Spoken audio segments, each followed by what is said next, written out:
Hello everyone, good morning. তোমরা সবাই কেমন আছো? কমেন্ট করে কিন্তু জানিও। আমরা কিন্তু বেশ ভালো আছি। চলে আসলাম তোমাদের সাথে আবারও একটা ছোট্ট মিনি ব্লগ শেয়ার করতে। আজকে হচ্ছে মঙ্গলবার, তা মঙ্গলবারে দুপুরে কি রান্না করব সেগুলোই তোমাদের সাথে আজকে শেয়ার করব। তো চলো রান্নাবান্নাগুলো শুরু করে দিই। সমস্ত কিছু কিন্তু গুছিয়ে নিয়েছি। বানাবো হচ্ছে রুই মাছ।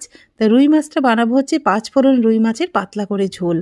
কড়াইতে প্রথমে সর্ষের তেল দিয়ে দিলাম, তারপরে নুন হলুদ মাখিয়ে রাখা রুই মাছগুলো ভেজে তুলে নিয়ে ওই তেলের মধ্যে কিন্তু দিয়ে দিলাম 5 ফোড়ন, কাঁচা লঙ্কা, আদা কুচিয়ে রেখেছি সেগুলো সমস্ত কিছু দিয়ে ভাজা ভাজা করে নেওয়ার পরে একটা টমেটো কেটে রেখেছি ছোটো করে, সেটা দিয়ে দিলাম। দিয়ে কিছুক্ষণ নাড়াচাড়া করে নিয়ে বাটির মধ্যে একটা জলে মশলা রেডি করে নিয়েছি। মশলার মধ্যে বেশি কিছু নেই, হলুদ, নুন আর অল্প একটু লঙ্কার গুঁড়ো দিয়েছিলাম যাতে কালারটা ভালো আসে। সেইগুলো দিয়ে জলে গুলে নিয়ে মশলাটা দিয়ে ভালো করে নাড়াচাড়া করে নেওয়ার পরে পরিমাণ মতন জল দিয়ে দিলাম। আর মশলা কষানোর সময় কিন্তু আমি একটু ধনেপাতাও দিয়েছিলাম। ধনেপাতা ঝোলের মধ্যে দিলে না আলাদা একটা গন্ধ আসে কিন্তু, ওই জন্য ঝোলের মধ্যে অল্প করে দিয়েছি, আর বাকিটা কিন্তু নামানোর পরে দেবো। তা মাছের ঝোল কিন্তু আমার একদম রেডি হয়ে গেছে। আর এবার বানাবো হচ্ছে একদম পুঁই বিটুলি রুই মাছের মাথা দিয়ে একদম কষা কষা রান্না করব চচ্চড়িটা। তা পুঁই বিটুলি কিন্তু চিংড়ি মাছ দিয়েও ভালো লাগে আর মাছের মাথা দিয়েও ভালো লাগে।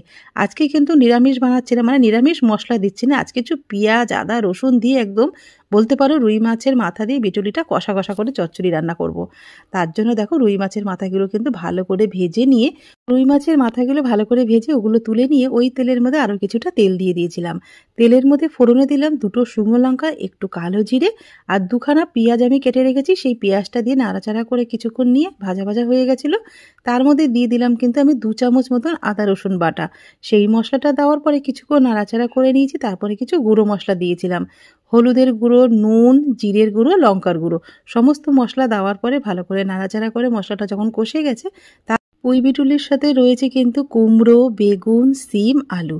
সমস্ত সবজি একসাথে যখন মশলা কষে গেছিলো সমস্ত কিছু দিয়ে ভালো করে নাড়াচাড়া করে নিয়ে সবজিটা যেই একটু মজে এসছে তারপরে ভেজে রাখা মাছের মাথা আর 1 চামচ মতন চিনি দিয়ে আমি কিন্তু রান্নাবান্না সেরে নিয়ে নিজে কিন্তু খেতে বসে পড়েছি। এরকম মাছের মাথা দিয়ে যে কোনো চচ্চড়ি হলে আমি কিন্তু বেশিক্ষণ না খেয়ে থাকতে পারি না।